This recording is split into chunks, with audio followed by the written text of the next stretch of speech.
Hello friends, आज आपके साथ कुछ डिस्कशन करेंगे भारत की कॉन्स्टिट्यूएंट असेंबली के ऊपर, यानी संविधान सभा। ये क्या थी, इसने क्या काम करा, कौन लोग थे और कितना समय में हमारा भारत का संविधान बना।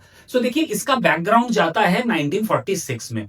1946 में भारत में एक कैबिनेट मिशन आया था, जो कि भारत की ट्रांसफर ऑफ पावर और उसके बारे में डिस्कशन करने के लिए आया था कि आजादी के बाद कैसी चीजें बनेंगी। इसने एक रिकमेंडेशन दी थी कि भारत को अपना संविधान खुद बनाना होगा, तो उसके लिए कॉन्स्टिट्यूएंट असेंबली बनाई जाए।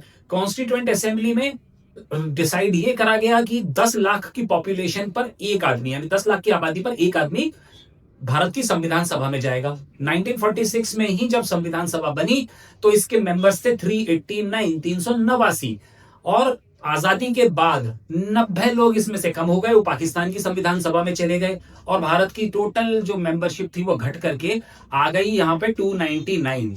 इन 299 लोगों ने 2 साल 11 महीने और 18 दिन तक 114 दिन मीटिंग करके 114 बार मीटिंग करी और भारत का सबसे बड़ा, जो विश्व का सबसे बड़ा संविधान है, भारत का संविधान बनाया।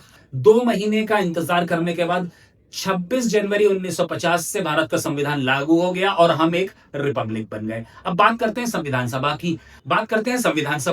संविधान सभा जब 1946 में बनी थी तो इसके जो पहले हेड थे, ये याद रखिएगा आप सब लोग, बहुत कंफ्यूजन है। इसके जो इंटरिम प्रेसिडेंट थे, पहले प्रेसिडेंट जो इंटरिम प्रेसिडेंट कहलाए, उनका नाम था सर सच्चिदानंद सिन्हा।